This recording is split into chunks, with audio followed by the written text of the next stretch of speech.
Hello, my name is Chris Edwards, and welcome back to Safe Space, the show dedicated to people of Caribbean descent or of Caribbean backgrounds in the LGBTQIA+ community. This is a space for us in the community to share our stories, our journey of how we've gotten to this place in our lives, how we've come out, or like I'd like to say, letting others in.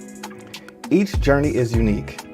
Some of us have had challenges, while others have had a much easier road to travel. Today's guest is Rohan Spencer, originally from Jamaica, the West Indies, but currently resides in the U.S. with his husband. Rohan is a personal chef, and I'm excited to have him on for him to share his journey with us today.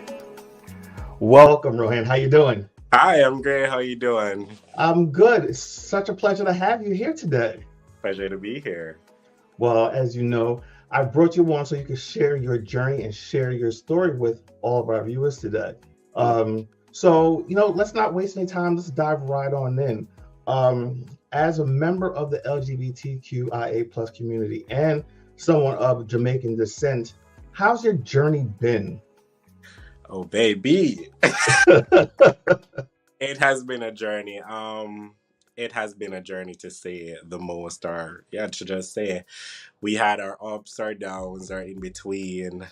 Still battling some of those war scars from that journey, but I'm here. I'm giving God thanks, and I am happy than I've ever been in my life. To be honest. That's amazing. So let's go all the way back. What was your first experience or knowledge that something was a little bit, and I don't like to say the word different, but for lack of a better word, different, where you didn't fit in, quote unquote, what was the norm? Okay, so growing up in Jamaica, I was grown as a church boy.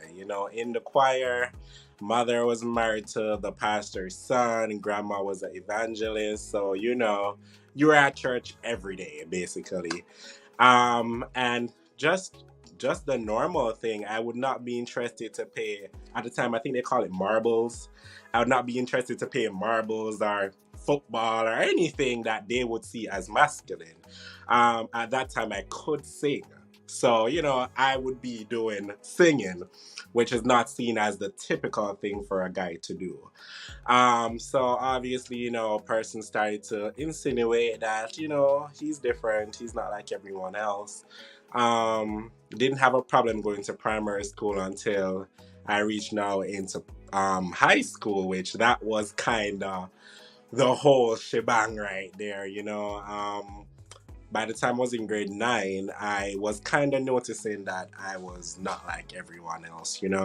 Um, I didn't find interest in just like normal dating. I would date females, but at that point I was like, the other gender does look good too.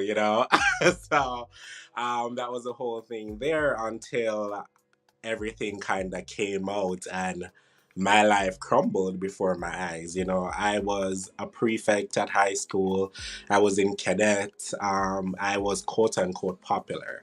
So the same week I had an interview on another show when I was in high school. The interview came out maybe the Wednesday. And my life crumbled before my eyes by the Thursday.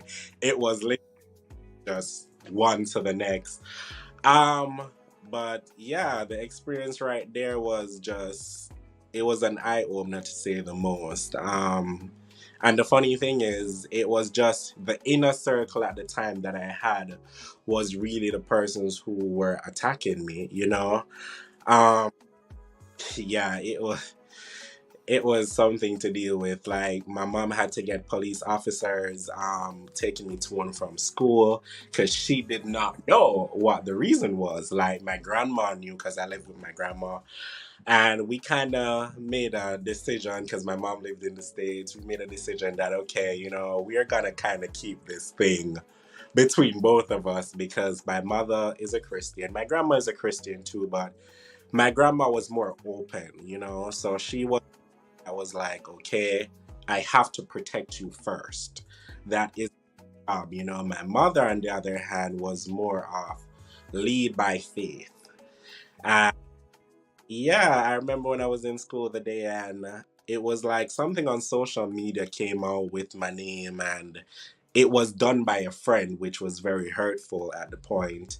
Um, but just a simple picture, it wasn't even that explicit, and it just blew up. Like persons had guns, knives, the whole shebang. I couldn't leave school. Hold on. So let's just step back a little. Let me ask you this. So I know you said that you were in high school when all of this went down, but roughly around what age were you Uh, when all this started happening? maybe 16, 17. Okay. So you're in the throes of puberty and really just coming to terms of who you are as a person and having to deal with not only you dealing with your sexuality and who you choose to love or like, but now you've got all these external factors to deal with. How do you deal with that emotionally at the age of 16? At the time, I didn't, to be very honest. I couldn't. Um, I didn't have a support group, so it was just very hard for me to fathom what the hell was going on. I did think about suicide, but I loved my grandmother too much. It was like I know she could not go on if I did that. Um, but one person, and she was the only one that could actually get me out of what I was going through, because honestly, I didn't have a support group. I had friends from the LGBT community, but they were also afraid of socializing with me. I had four friends, and they kind of sticked around, but my parents kind of banned me from the phones because the threat messages was coming around. So no, I couldn't talk to anyone outside. And my neighbor, I can't forget the day she was going to work, and she stopped and she was like, this will last for 9 days. Are you going to allow this to determine your future? 'Cause at the time I had my final exams. And I remember after that, I just literally just put on a mask and I was like, you know what? Let's go forward. I will have to target this head on. And that's what I did. I put on a mask. I would not let them see that it bothered me. Even when persons were throwing stones, and these were persons who I was raised with, my friends were stones. Cab drivers wouldn't take me to school, so I had to wake up extremely early to walk to school just to do my exams. And I just put on that mask, and in some part of me, I don't think I ever took that mask off until I left Jamaica. You just, there's going to be something said, it's going to hurt. So before it's said, you already tell yourself that, hey, you're gonna have to deal with it. And how I dealt with it at the time. So Okay, so you're having to deal with a lot as a young teenager at the age of 16. You don't have any support from friends, and it doesn't seem as though you even really had a community within the LGBTQ I plus community who you could really rely on. So how do you get through like those dark days? You did mention that suicide was even a consideration for you at the time. How do you manage to get over that? honestly, I don't think you ever get over it. You learn to live with it. And coming from Jamaica, where I don't think we target a lot of our emotions. You learn that this is what it is, you accept it, and you move on. So I had my grandmother there at a point, but again, she has her religion, but she has the love. So she kind of tries to balance them out. So it's just a topic you just do not speak about. So from that, I just literally just moved on. It kind of helped because I kind of transitioned schools to going to school in Kingston, but this face never hides. So someone see you and be like, "Hey, didn't you?" And I just was like, "No, it's not me." So that's how I dealt with it for the most part. I just put on a face. All right, so you put on a face and you've changed schools. What happens next? What's the next step in this journey? It continues. it, it's like this is it. I am a person that I'm very outspoken, so I will never sit there and be bullied by anyone. So Started school again. It was kind of okay for the most part when I started the new school because it was more college, you know? So I was kind of cool. Start working at, I think I started work at this gas station because I had school and I had the gas station. And my best friend at the time, she did not know about me. So we're now transitioning into, young adults, and she wants to know. She doesn't know the outlet how to ask. And I was dating someone at the time. So I took her around the person, still didn't tell her anything. She went ahead and asked someone else, "Do you think Zeus is like this?" There comes the next episode. That person went on to tell the whole neighborhood. So that was just another thing to deal with, you know. Came home. And this is supposedly a friend. Oh yeah, this was my best friend at the time. Uh so that just started a whole story within itself, you know. Had to go back through the same thing, but right now this attack was not that bad because I think at this point I was just not dealing with the bullying, you know. So I let them know. I was like, if you try to hurt me, I am going to hurt you too. Like I will not stand here and allow this. So was dealing with that. Went to work. This chef found out about my sexuality through one of his friends. Let me pause you for a real quick second. So this is still while you're in school. You were Yeah, working. yeah. Okay. So was in college, was working. Um, the chef at the workplace found out about, my sexuality. Um, that event ended up with me having the whole of my face getting burned, my hands. He left on the stove accidentally and quit accidentally the same day.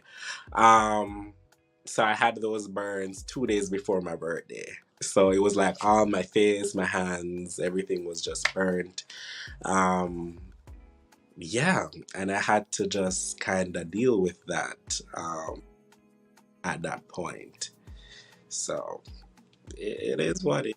I am so sorry to hear that you had to deal with that. It just shows the ignorance of people and the lack of education. And yeah, I'm not even gonna say lack of education. It was just ignorance, you know. And the unfortunate thing, especially in Jamaica, because as we know that it's still against the law and on the books that homosexuality is a crime in Jamaica.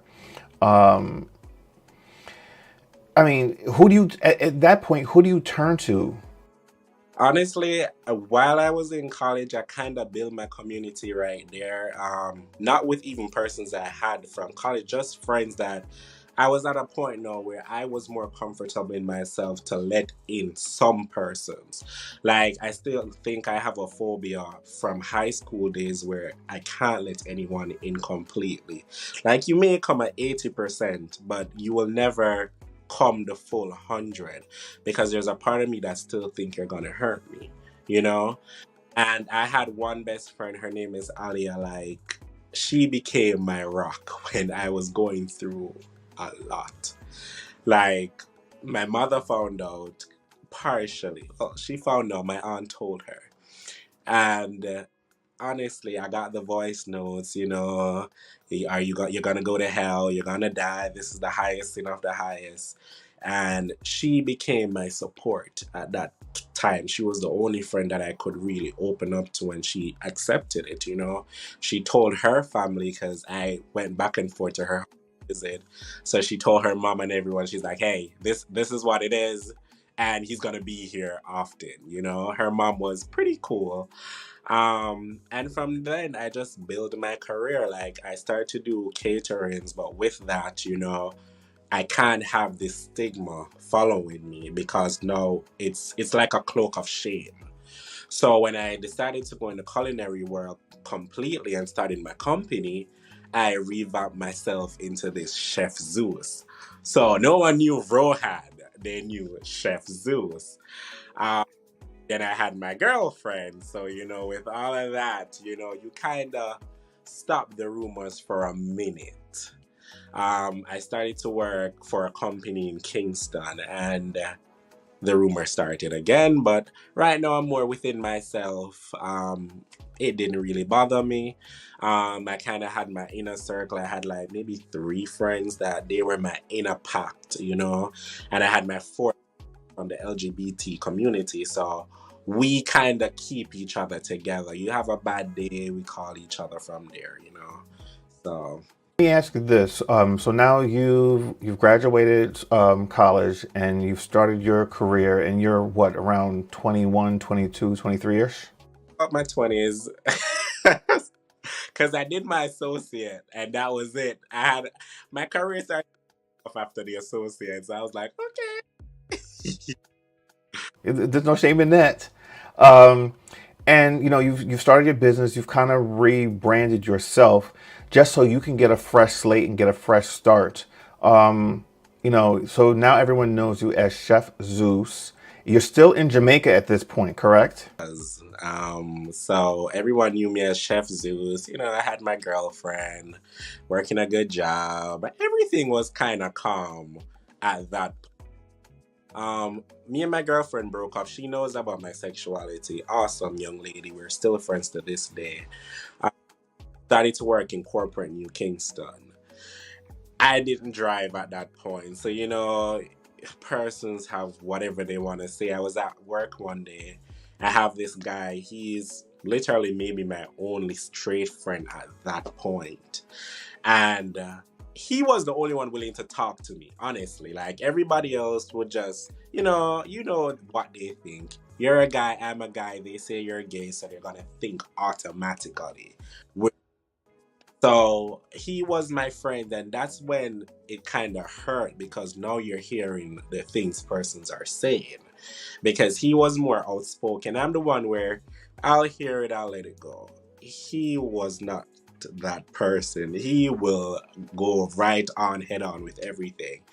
And then persons, start to challenge his sexuality. They tried to challenge him, why is he friends with me, like if he's not afraid. The threat messages started to come, but again, at this point I was just not dealing with the bullshit. I was like, if you want to do something, let's go at it. I was just frustrated. I was not going to hear it. The first time a security guard, because I used to sell food at work, so I would have these days where it's exclusive, where only a set amount of persons could order. And he made it and was like, why are you guys ordering from him? He's gay. Like I'll never spend my money with him. He should die. So I bring this ass to HR. They didn't do much, but I bring this ass to HR. So you had that to deal with. And honestly, if you're again in Jamaica, there is no possible way you're gonna go a day without hearing someone judging you. You could be masculine, there is going to be someone who is going to have something to say. So after a point, I just dealt with it. Like honestly, even though I still don't trust people, and I don't think I will ever have that trust because every time I got hurt in the past or something got said, it was always from home. It's always I was raised with them, their family members, it's always from home. So even though I still have up that guard where I'll let you a little in, but we ain't gonna go that far. That's how I've been able to deal with it till I left, honestly. Okay, so let's fast forward a little bit. You've had to deal with a lot in your young life. You know, Everyone's journey is different. I had a previous guest on who didn't have such quite a story from Jamaica. He had his issues to deal with, but not as hard as you had it. And I have to say that you have strength and courage because you've made it through on the other side, despite all of the downfalls and all the heartaches. You've prospered. You were able to come to the U.S. You are married. We'll get to that, and you have a good life now. So I wanted people to hear your story because it's not, as they would say, a bed of roses. Not Uh, everyone has a great story coming out or letting people in story.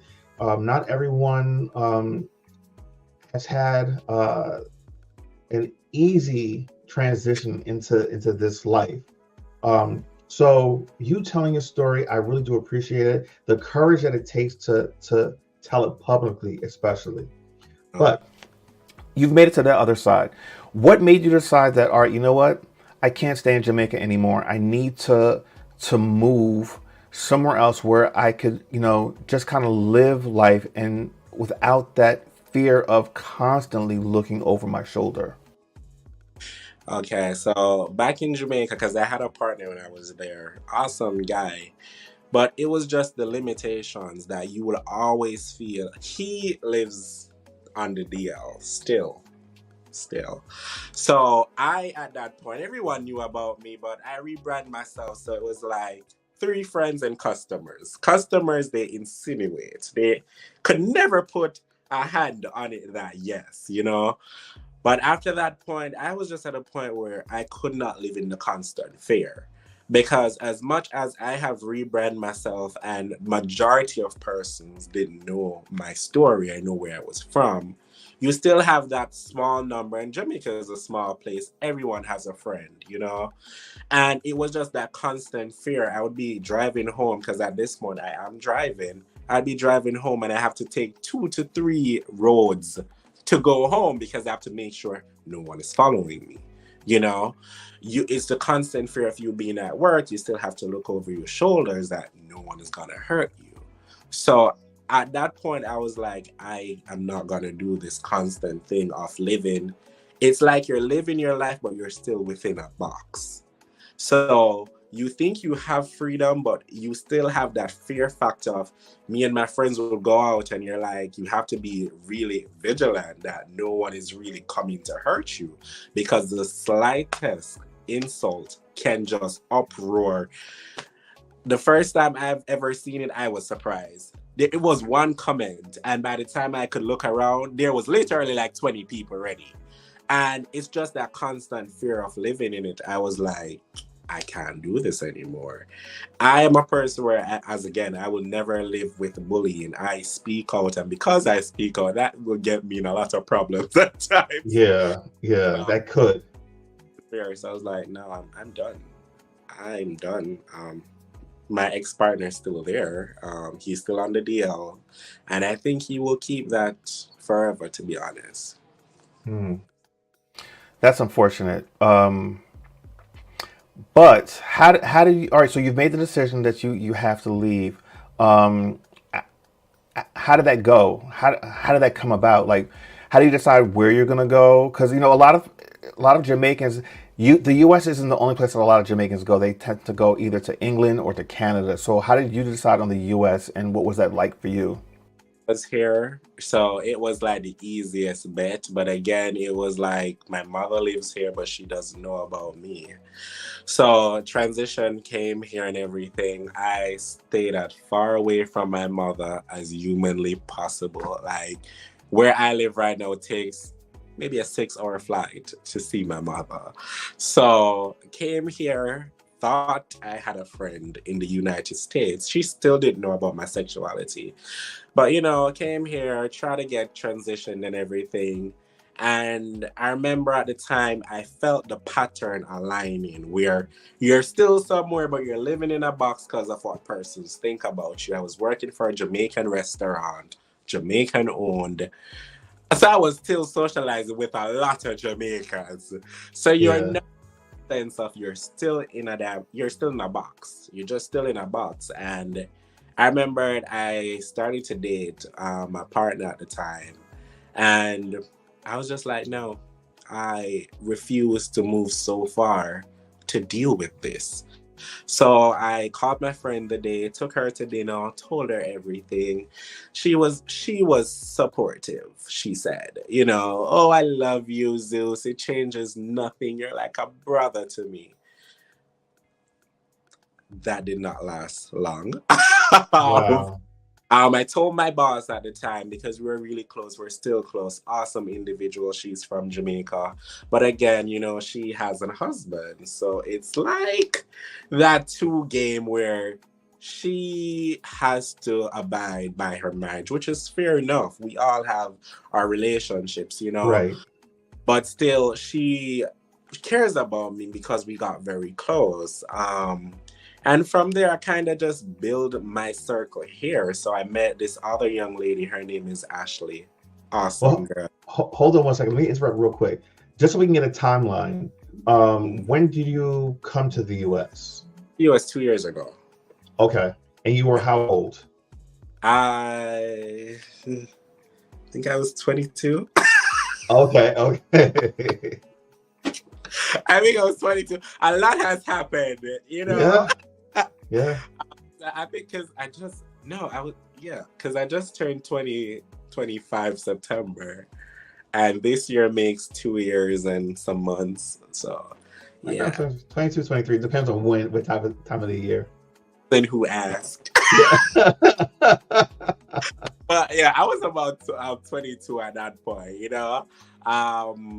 But at that point, as I said, came here, I was surrounded by Jamaicans, Jamaican culture. Everything was basically the same. Guys started to come to the restaurant, start to insinuate, oh, I think he's gay. My boss had to be defending me. And I was like, this seems too familiar for me. I am not going to deal with this. And I remembered I told the girl, I told my boss, and I was like, listen, it is what it is. I do not disrespect anybody's belief. But if anyone comes and disrespect me, I'm done. I didn't come from Jamaica to deal with the same thing over here. And at that point, I was dating someone. He was out at that point. He told all his family members. So it was a problem for him to say the most to pick me up from work, and I have to be acting all macho. Like, hey, bro, what's up? He was just not standing for it, but Yeah. my were there. So I had to keep up this performance to say the most. So transition here, started to build my inner circle, as I said, met this one young lady. I think that's the point where I was so becoming the person I wanted to be, because us knew. I thought my friend at that point knew. Then I met this young lady. She just casually came in one day to buy food. And we did like this night scene. So I used to wear the night scene too. And she just saw me and she's like, are you gay? That was all that came out of her mouth. She was a Jamaican. And with me, normally, when persons say this to me as a Jamaican, the first thing is to get defensive. And coming from our background, when you hear someone ask you this question, our defense is up. And at that point, I just felt so free. I just turned around and I was like, no, I'm bi. And she was like, I like you. And since that day, she has been my best Judy. She has been my girl. I'm telling you, like, when my other friend, that's the one that I told first. That's the one that she was the only person I knew in Minnesota coming here. Mm-hmm. And when she turned against me, it still hurts now, because I think in years of me not letting in anyone, I let her in. Yeah. It was hurtful to say the most, like, to hear the things that was said about me. After I literally just said to her after coming here, I was like, whatever life you're living, my friend, this is just not cutting it, and you need to improve. Saying it from a peaceful place, saying it from a place of just being concerned about her. Right, and if you're a friend, you should be able to have that conversation. And I'm telling you, that girl, she went for blood. Like, I have had things said about me. I have had persons drag my name through the mud. never like this. I mean, this girl target my job. She told my boss, she's like, you need to fire him. Like, just playing up. She's like, he's gay. My boss is like, I know.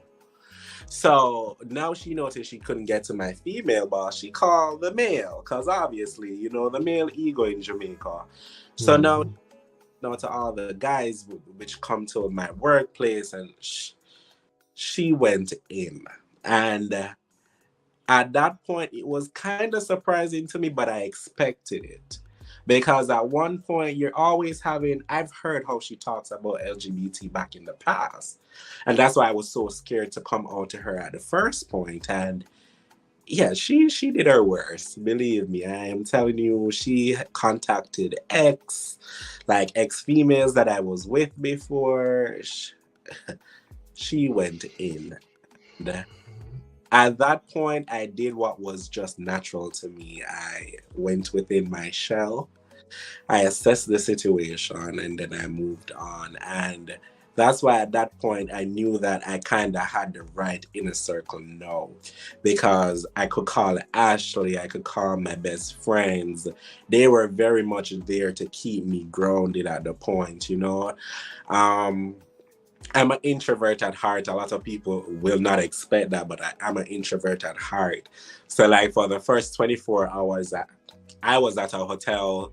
I turned off my phone and I kept it just right there, trying to Mm-hmm. get my face back together. And after that 24 hours, I just made the decision of moving forward as in the past. Persons are gonna talk.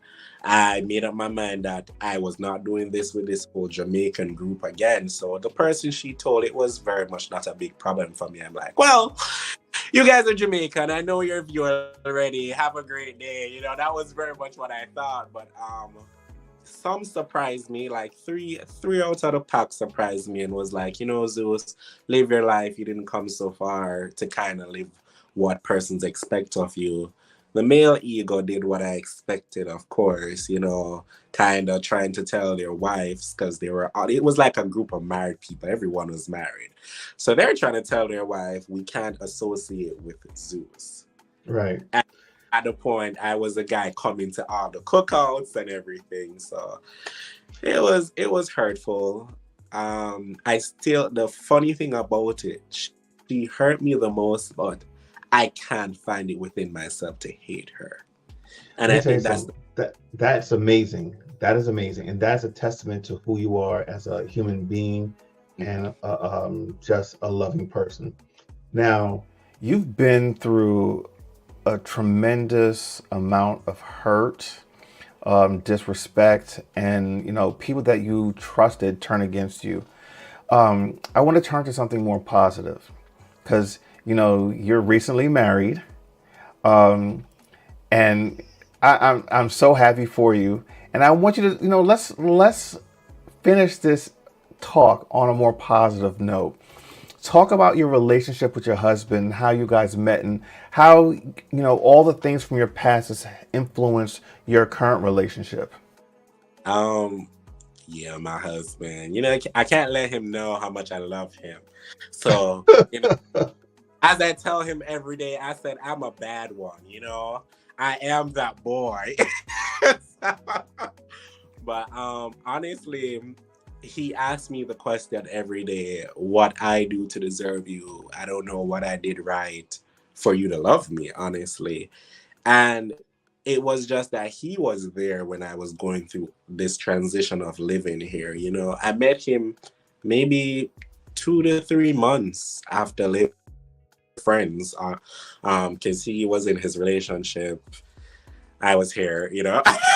So he was there through all of that. And it was just a kind face within everything. Like, I remember when I was going through with my friends, with my mother, like, because I finally told my mother when I was gonna get married, and that was everything that I expected. But he was just a kind face, and then we started to date after he ended it with his partner, or they came to a mutual agreement, I guess. And yeah, He's everything to me. I won't say a lot because, again, I am that boy and I do not want him to think I'm falling, but you know. But you have. I mean, and he'll see this, and Oh my, the nice thing is that you have found your person though, and you can he's find comfort in him. He is home. He keeps me grounded. Honestly, I always tell people my motivation of always moving forward was my grandmother. Like, that's the goal of just never letting her down, even though she has passed. But then after being with him, it's like, no, I'm more driven because I can't let him down, you Mm. know? And I am quite the firecracker in my friends group. Everyone knows Zeus is gonna tell it and he doesn't care. But with my husband, I tend to baby him, and my friends are like, the other day, my friend literally looked at me and she's like, "You have changed." She's like, "This calmness, I'm not used to it." And it's just the thing with him where he's an introvert too, but the thing with him, he keeps me balanced, you know? Mm. I tell him all the time, I said, it's the selfless love that I found in you, which I can match it. He will know we're making a decision that he will hate. And he will like, okay, babe, let's go. And when it fails, he'll just look at me and be like, so how do you feel about that? He's my world, to be honest. That's amazing. I do. Let me ask you this: like, what does it mean to you to be able to come to this country and to be able to say, "I found my person. They make me happy, and you know what? No one cares. It's just about, you're in love, and everyone respects that. Like, because the polar opposite of that. Yeah. I think the thing with me, I transition really fast. Like, I will say I'm a chameleon. So when I'm in a space, I adjust really fast to it. But for me, I think it was the shock, first of all, to see that, oh, someone kissed you and there's no one here to kill you. We're safe, but honestly, it is a dream come true. Like, I literally have evolved so much, and it's a feeling you can put a price on, honestly, to know that you have the option of loving who you want to love. You have the option of just living the life that you want to live without that constant fear of just anyone hurting you. Mm. So it's the best decision I've ever made. The hardest one was when I was gonna get married, because at that point I knew I was I thought I was gonna lose my mother, honestly, because she had told me that, hey, if you have ever done anything like this, I'm done. But we are getting there, we had a whole breakdown and didn't talk for months and whatever. And she is coming around. We have a great relationship now, thank God. That's Um, amazing. yeah, I love my mom as much as I don't tell people I love them a lot, because when you do, they started to act out. But, but love my mom, and my husband he has been the go-to guy with all of this. Because honestly, I'm the person that I'll just cut and keep it moving, because I think I wear my emotions on my sleeve. And because of that, when a person hurt me, it really hurts. But transitioning here is a decision I would never change, honestly. Best decision. Best. That's amazing. I love that your story, not that your story is over, but it's having a happy ending. And you're on the road to healing. You're on you found that person that supports you, that gives you the love that you deserve, that you're deserving of. And then the fact that he's able to help you to rekindle that relationship with your mother, despite what we might say, and I know you've had to have a tough armor and tough shell, you still want that love from of your mother, and the fact that you guys are starting to have that relationship again, I'm so happy for you. Yeah, thank you. We're getting there. It's awesome. awesome. As I said, my mom was like my grandmother. She's my go-to. So the fact of thinking that I was going to lose her, it was a lot. But I was like, oh Mhm. well, my husband. Like literally, that was just my thinking. I was like, if you want to go, I have my husband here, so we're cool. Okay. Um, but yeah, he, as I said, he is more the chill guy. I'm very much let's cut, let's move on. But he keep me grounded, and he's like, it's your mom. So Yeah. So before we end, I do my research. I've seen some of the stuff, the things you've posted on social media. You don't seem like an introvert to me. You seem very outgoing and out there. Talk a little bit about the. I mean, you definitely show your personality on your social media page. I have a social meter, and I tell people this, like, if you are, I call it my inner circle. If you are my inner circle, you know me at heart. You know I have a social meter. So you see, when that meter is at zero, I am done. Leave my house. Don't call my phone. We are good. But I love life. I think life should be experienced. I love life from when I was in Jamaica. So coming here, now that I have the freedom, I'm gonna be outside. I'm going to be living and loving and enjoying because life is beautiful. So my husband knows this about me. I will be on a flight. I will be outside, but the meter is done. It's done. It's I'm going to bed. Okay. You kind of figure to love your own company when you have been through so much. Yeah. Um, so yeah, that's me. I love to go out though. I'll be outside. I'm gonna be outside, but All I right. do a point when I'm gonna be inside, covered up, ignore my phone, and that's me, honestly. Okay. Okay. So one last parting question. What do you want to leave the people with? What do you want them to walk away learning from your journey and your experience?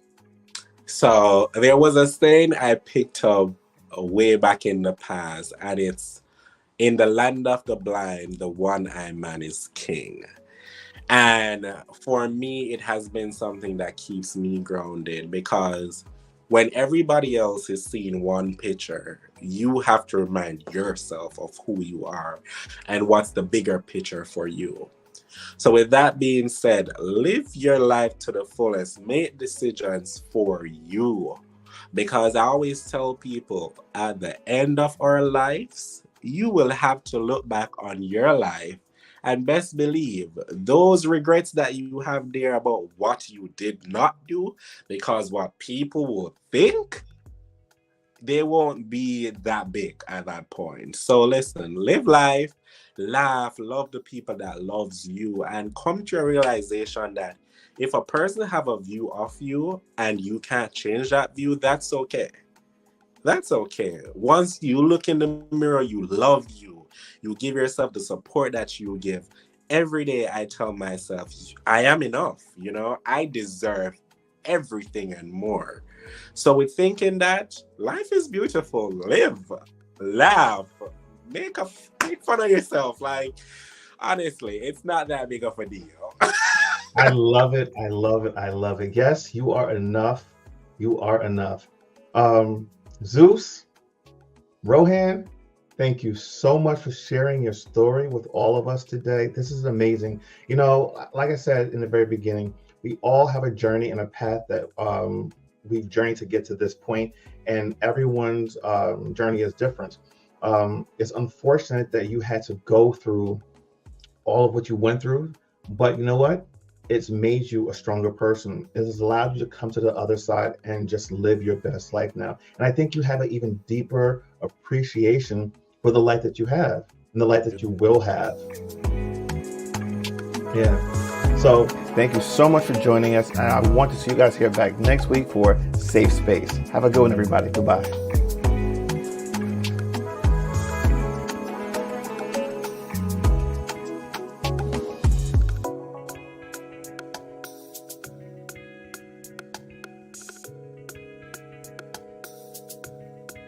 Thanks for watching this show on Indie Media. Now, if you're watching here on YouTube, make sure to subscribe, like this video, and hit the notification button so that you can get notified when we drop new videos every week. See you guys next time.